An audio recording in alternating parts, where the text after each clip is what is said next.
Hello বন্ধুরা, good morning. আশা করি সবাই একদম ভালো আছেন, সুস্থ আছেন। আমার পরিবার ভালো আছে। এখন থেকে একটা নতুন ব্লগ শুরু করলাম। আজকে হয়েছে রবিবারের সকালবেলা আমার যথারীতি যা কাজ করার রান্নাবান্না করেছি। পরে আবার কি রান্না হয় সেটা এখন ছেলে আসলে মাছ কিনবে কি মাংস কিনবে জানি না। তো আপাতত আমি রেডি হয়ে পড়েছি। আজকে যাব চৈতন্যপুরে। ওখানে ঠাকুরের একটা অধিবেশন আছে। ওখানে একটা নতুন কেন্দ্র খোলাবে, যেখানে মানে ঠাকুরের পয়সা জমানো হয়, যে একটা কেন্দ্র টাইপের। ওইখানে ঠাকুরের খোলা হবে। ওখানে আনন্দবাজারে আছে। ওখান থেকে সেরে চলে যাব হাজরা মোড়ে। আজকে আছে হাজরা মোড়ে আছে মাতৃ সম্মেলন আছে। তো ওখান থেকে সেরে এসে রাত্রে বাড়ি ফিরে আবার বেরিয়ে যাব আজকে ফাংশানে। এই করেই দিনটা বেশ ভালোই কাটছে। তো এই রকম টুকটাক যদি কাজও তো বেরোই, কিন্তু ঠাকুরের কাজ আর একটু ফাংশান মাঝে মাঝে থাকলে মন ভালো লাগে। কোথাও ঘুরতে যাই আর না যাই, এগুলোতেই ভালো লাগে। প্রতিদিন তো বেরোতেই হয়, কারণ সত্যিকারের আমরা যে কাজ করি সেটা আমাদের প্রত্যেক দিন যে ডিউটি, এই না সকাল থেকে বিকেল অবধি ডিউটি, এটা না। কিন্তু আসল কথা কী হয়েছে, আমাদের যত মানুষজনের সঙ্গে বোঝাবো, কাজ করবো, একটা হোম মিটিং করবো, ততই মাটামাটি করবো। আর কিছু কারো প্রয়োজনে মাল লাগলে তাকে দিতে যাই। যেহেতু আমি বাড়িতে ডিসপ্লে করেছি, তার মাল শেষ হলে তাকে আনতে যাই। তো এগুলোর মধ্যে থেকে বেশ জীবনযাত্রাটা ভালোই কেটে যাচ্ছে। এইভাবেই যেন থাকতে পারি। তো চলুন সঙ্গে থাকুন। পরে গিয়ে আপনাদের সঙ্গে দেখাবো কে যাচ্ছি, কোথায় যাচ্ছি, কি করলাম সারাদিন। সঙ্গে অবশ্যই থাকবেন সারাদিন। হল্লাপাটি কি বলবো নাকি এটাকে? অবস্থা খারাপ। সেই মেয়ে সেদিনকার বেশ ভালোই গেছি।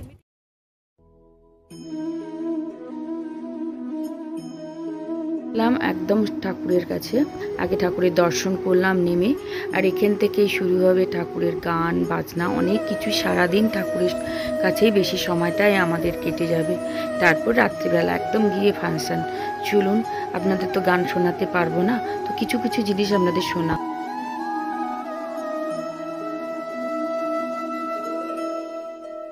তো নিচেই গান বাজনা হচ্ছে, নিচেই সব কিছু খাবার আয়োজন। এখানে একটু বললেন যে আপনারা টিফিন করে নিন, তাই বসে আছি সবাই। একটু টিফিন খেয়ে নিচে নেমে যাব, তাই বসে গেছি আমরা সবাই একটু টিফিন করতে। তারপর টিফিন খেয়ে একদম নিচে চলে যাব। নিচে অনেক কিছু অনুষ্ঠান হবে, তো আমাদের অবশ্যই সঙ্গে থাকবে।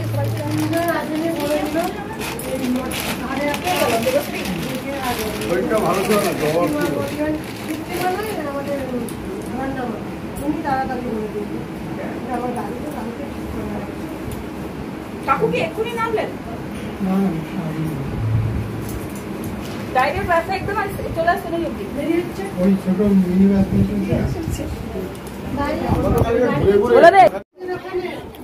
লাল লাল চুড়ি, লাল কুর্তি।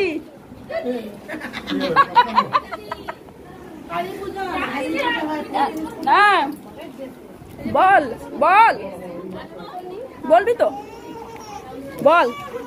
বেলা 12টা পরে কে হয়ে যাবে না? রাত 12টা বিলিং যে করতে হবে। বেলা 12টা জেনে এলে স্যারকে। একটু 49 হয়ে গেছে। ফোন কর। বলবে এখন ফোন করলাম না, জেনে নিতে তো হবে অবশ্যই, জেনে নে। এই যে কালী পূজার নিমন্ত্রণ, সবাই লাল শাড়ি পরা হয়েছে। আপনি লাল জিনিস পরে যাবেন এখানে সবাই মিলে। তারপরে আছে দীঘা, তারপরে আছে মেলা। মেলায় কি শাড়ি হয়েছে, কি হচ্ছে? সবুজ, হলুদ হলুদ হলুদ। আমাদের সঙ্গে সঙ্গ দিলে সেরকম ড্রেস পরতে হবে কাকু।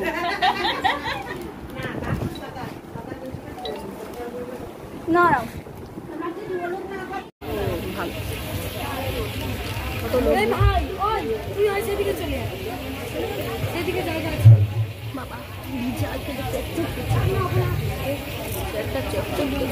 উপস্থিতিতে আজকের এই মহতী সৎসঙ্গ এই অঞ্চলের উৎসবে পরিণত হয়েছে।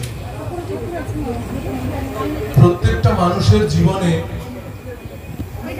দুঃখ আছে, সমস্যা আছে, কষ্ট আছে, তাও প্রিয় পরমকে ভালোবেসে তার টানে সঙ্গে আসি, তার নাম গান গুণকীর্তন শ্রবণ করি, তখন নিজেদের জীবনের দুঃখ কষ্ট বেদনা কোথায় যে চলে যায়। তো সে অস্ট্রেলিয়া দেশে সাইকিক নামক এক শ্রেণীর মানুষ আছে, একটা এই মনোরম আজ এই দিনে, পবিত্র দিনে আমরা সবাই উপস্থিত হয়েছি এই আজ এই ঠাকুরের 136তম সৎসঙ্গ উপাসনা কেন্দ্র চৈতন্যপুরের উদ্বোধনে। পাশে গান চলছে, মানে সৎসঙ্গ চলছে, পাশে খাওয়ার দাওয়ার টাইম হয়ে গেছে, কারণ এখন বাজে 1টা। তো যতটা সবাইকে মানে ঠাকুরের ভোগ চলছে এদিকে, আর এদিকে গান বাজনা চলছে। আমরাও খেয়ে তারপরে আবার দুর্গাচকে বেরিয়ে যাব। তো এখানে সারাদিন চলবে সৎসঙ্গ, তার সঙ্গে পরেই মাতৃ সম্মেলন হবে, তারপরে আবার আমরা চলে যাব দুর্গাচকে মাতৃ সম্মেলন। তো আমরা খাওয়া দাওয়ার পরেই মাতৃ সম্মেলন শুরু হয়ে গেছে, সব মায়েদের নিয়ে এখানে মাতৃ সম্মেলন হচ্ছে। আর এরপরে আর অনেকে গান গাইছে, আর আমার দিদি শুনেছিলাম অনেক দিন আগে থেকে গান শিখছে। তো এখানে ঠাকুরের সামনেই দিদি গান গাইলো। তো ঠাকুরকে নিয়ে কত কিছুই করা যায়, শুধু ঠাকুরকেই শোনানো যায়, ওনার চরণে সব নিবেদন করা যায়, গান বলুন, যে কোনো জিনিস বলুন। এটাও তো এই বয়সে সেই গান গাওয়াটা বড় মুখের কথা না, সবই দয়ালের ইচ্ছে, দয়াল চাইলে কি না কি হতে পারে। তাই মনে করি এই ঠাকুরকে ধরে যদি আমরা চলি, জীবনে কোনো ভুল পথ বা ভুল কিছু করতে চাইলেও ঠাকুর আমাদের সঙ্গে আছে। তো চলুন, ওদেরকে সবাইকে দিদির ঘরে একটু নিয়ে এলাম, দিদি ওখানেই আছে। দিদিকে বললাম তুই প্রোগ্রামে থাক, তাই এদেরকে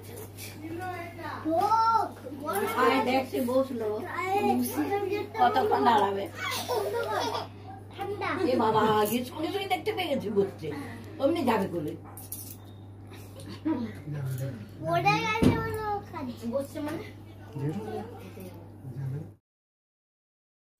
সবাইকে দিদিদের ছাদ দেখাতে নিয়ে এসি, কত সুন্দর ফুল গাছ সাজিয়েছে দিদি, আর কত কত ফুল ফুটে।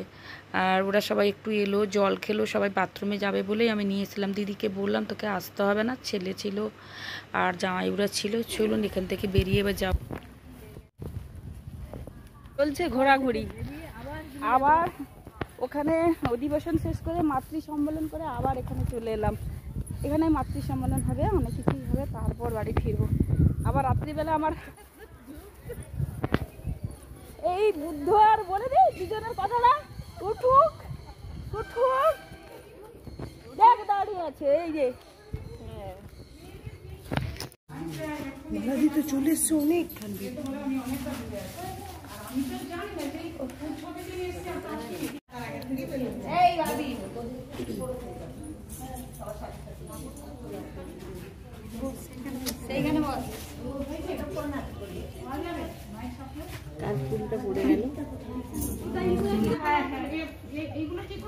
ওগুলো ঠিক হয়েছে, আর যে কয়েকটা ছিল রাজারাম বাড়ির, রাজারাম মাইতির বাড়ির সব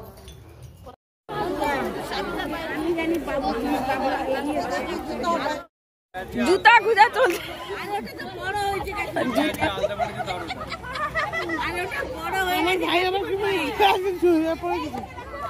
কি অবস্থা, অন্ধকারে দেখা যায়নি, দেখ সব বলতে পারছি। হলদিয়া তো একটা লাইটে লাইটে, বাড়িতে ভালো লাগে, এখানে শুধু আইসি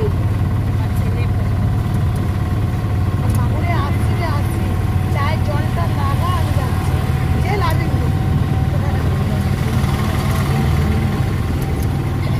বাবা ঝুলছিস কেন পাশে দিকে হাত অন্ধকারে কিছু দেখা যাচ্ছে।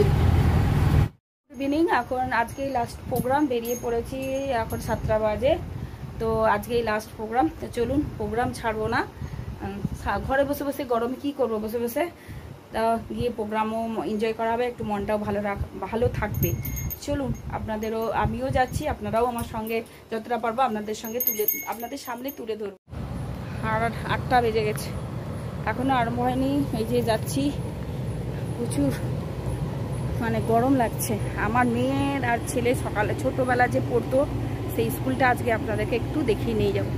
এসে শাড়ি চেঞ্জ করলাম, করে বেরিয়ে পড়েছি। এই যে স্কুলের সামনে দিয়ে যাচ্ছি, এখানে ছোটোবেলা আমার ছেলে মেয়ে পড়াশোনা করতো, তো এর সামনে দিয়েই যাচ্ছি।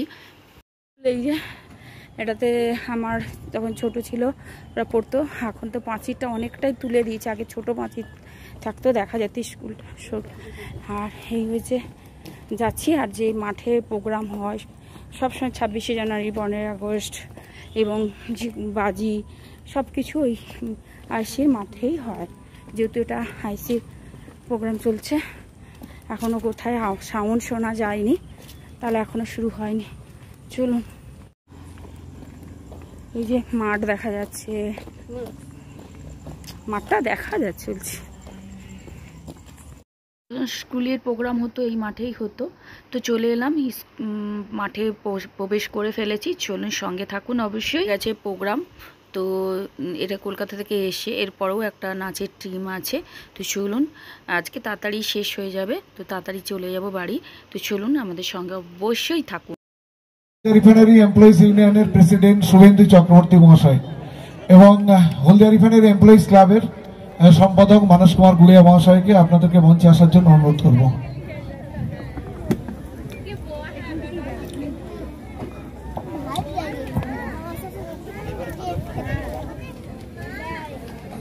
পুষ্পক ড্যান্স একাডেমি, যার কর্ণধার বলা যায় ডিরেক্টেড বাই অলোকপর্ণা গুহ। উনি কিন্তু একজন শুধুমাত্র কোরিওগ্রাফার নন, উনি নাটকও করেন, আবার কত্থক ড্যান্সার।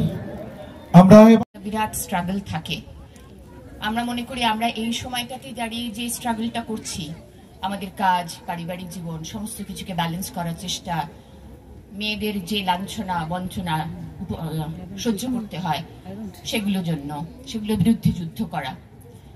কিন্তু আবার এমন অসংখ্য অসংখ্য মেয়েকে দেখি যারা খুব আনইন্সপায়ার্ড লাইফ লিড করে। আমি নিজে একজন নারী হিসেবে সে কথা বলছি, যে কোনো সঠিক দিশায় নিজের জীবনকে পৌঁছে দিতে পারে না।